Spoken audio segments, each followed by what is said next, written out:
Hi friends, welcome to my channel. எல்லோரும் எப்படி இருக்கீங்க? நல்லா இருக்கீங்களா? இன்றைக்கி நம்ம சூப்பரான டீ கடை வெங்காய போண்டா எப்படி செய்கிறதுன்னு பார்க்கலாம். வாங்க வீடியோக்குள்ளே போகலாம்.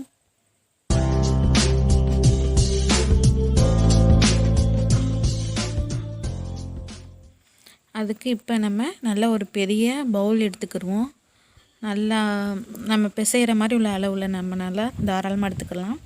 இது 3 பெரிய வெங்காயம் நான் கட் பண்ணி வச்சுருக்கேன். உங்களுக்கு எந்த மாதிரி சைஸில் வேணுமோ அந்த சைஸில் நீங்கள் கட் பண்ணிக்கிறீங்களா. நான் 3 பெரிய வெங்காயம் நான் இப்படி அளவில் கட் பண்ணியிருக்கேன். இதை நம்ம என்ன செய்ய போகிறோம், அந்த இதில் சேர்த்து பவுலில் சேர்த்து நம்ம நல்லா பிசைய போகிறோம். நம்ம நல்லா பிசையும் போது ஒன்றுக்கு ஒன்று ஒட்டாமல் இந்த வெங்காயம் ஃபுல்லாக கலண்டுரும். அப்போ நம்மளுக்கு போண்டா போடும்போது நம்மளுக்கு ஈஸியாக இருக்கும். அதனால் இப்போ நான் ஒரு 4 பச்சை மிளகாய் கட் பண்ணி வச்சுருக்கிறேன். 4 பச்சை மிளகாவும் இதோடு சேர்த்து நல்லா நம்ம பிசைஞ்சிக்கலாம். அப்போ தான் கொஞ்சம் காரம் நல்லாயிருக்கும். நல்லா இது எல்லாத்தையும் நம்ம நல்லா பிசைஞ்சிக்கிட்டு நம்ம பிசைறதுல தான் இருக்குது நம்மளோட போண்டா எவ்வளோ டேஸ்ட்டாக வருதுன்னு. இது கூட நம்ம முருங்கைக்கீரை இல்லாட்டா தண்டைக்கீரை இது சேர்த்துக்கலாம். அதுவும் கொஞ்சம் எக்ஸ்ட்ரா டேஸ்ட்டாக இருக்கும்.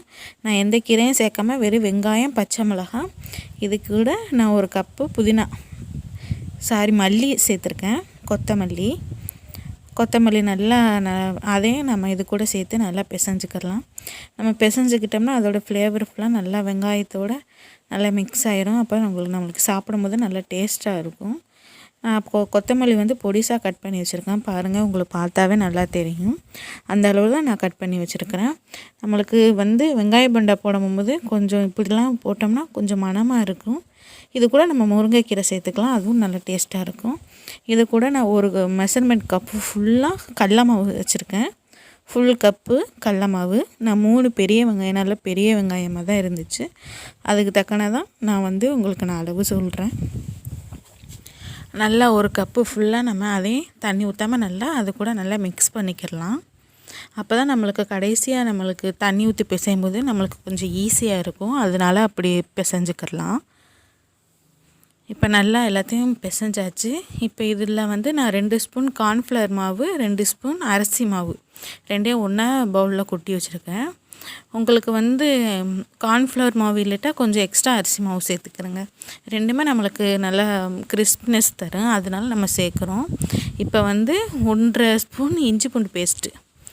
அது எதுக்கு போடுறோம்னா மணத்துக்காண்டி போடுறோம். நம்ம எந்த இது நம்ம சேர்க்க போகிறதில்ல. அதனால் இது கூட நான் 1.5 ஸ்பூன் மிளகாய்த்தூள். அது கொஞ்சம் கலர்ஃபுல்லாக இருக்கும், நல்லா கொஞ்சம் காரமாக இருக்கும், அதுக்காண்டி நல்லா இருக்கும். அதனால் நம்ம சேர்க்குறோம். இது கூட நம்ம இது கேசரி பவுடர், அதாவது ஃபுட் கலர். அது ஆரஞ்சு கலர். நம்மளுக்கு போண்டா ஆரஞ்சு கலரில் தானே இருக்கும். அதனால் நம்ம ஆரஞ்சு கலர் சேர்த்துருக்கோம். தேவையான அளவு உப்பு, உங்களுக்கு தேவையான அளவு உப்பு போட்டுக்கிறோங்க. இப்போ நம்ம நல்லா ஒரு டம்ளர் நிறைய தண்ணி வச்சுருக்கேன்னா கொஞ்சம் கொஞ்சமாக நம்ம தண்ணி ஊற்றி நல்லா பிசைஞ்சிக்கிற போகிறோம். மொத்தமாக தண்ணி ஊற்றிடாதீங்க. ஏன்னா தண்ணியாக போயிடுச்சுன்னா அப்புறம் ஒன்றுமே பண்ண முடியாது. அப்புறம் வெங்காய போண்டா வரவே வராது. நம்ம கொஞ்சம் கொஞ்சமாக ஊற்றி நல்லா நம்ம பிசைஞ்சிக்கிடலாம். அப்போ தான் நம்மளுக்கு கரெக்டான அளவு நம்மளுக்கு எப்படி தெரியும். இப்போ நல்லா நான் கொஞ்சம் கொஞ்சமாக தண்ணி தொளிச்சு நல்லா நான் பிசைஞ்சிக்கிறேன்.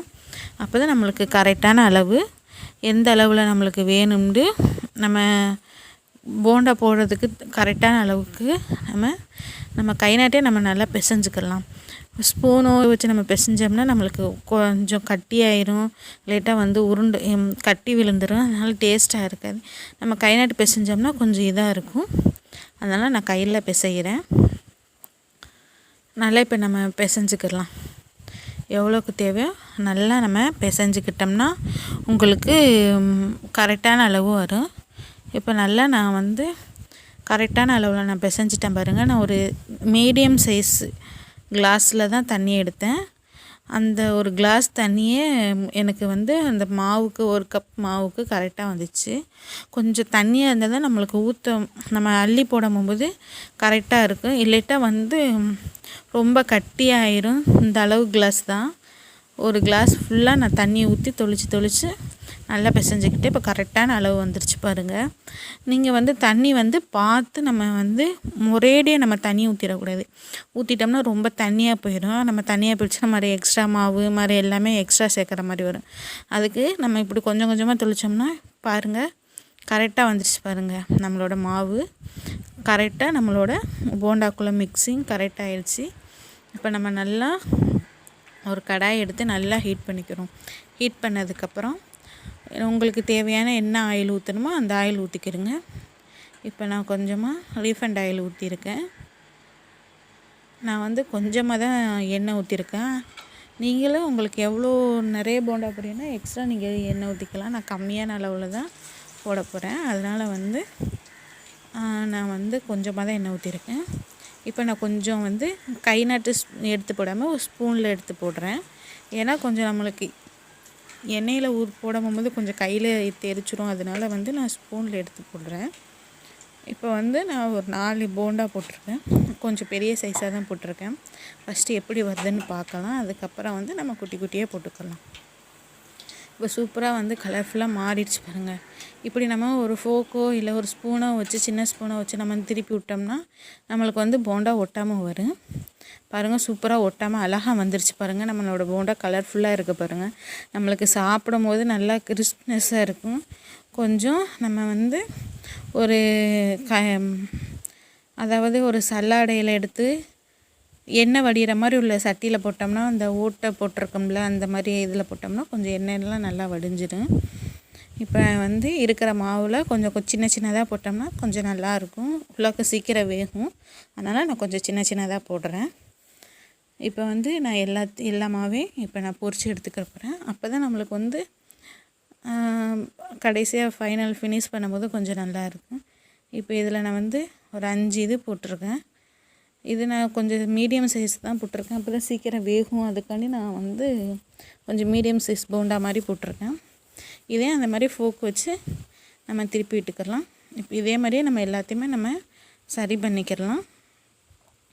ஈஸியாக நம்ம வீட்டில் நம்மளோட டீ கடை வெங்காய போண்டா சூப்பராக போட்டுடலாம். உங்களுக்கு ரொம்ப பிடிக்கும். இது ஈஸியாக செஞ்சிடலாம். உங்களுக்கு நான் வீடியோக்காண்டி நான் அந்த வெங்காயம் இதுக வந்து மாவு மிக்சிங்காண்டி தான் கொஞ்சம் வீடியோ கொஞ்சம் லென்த்தாக வந்துருச்சு.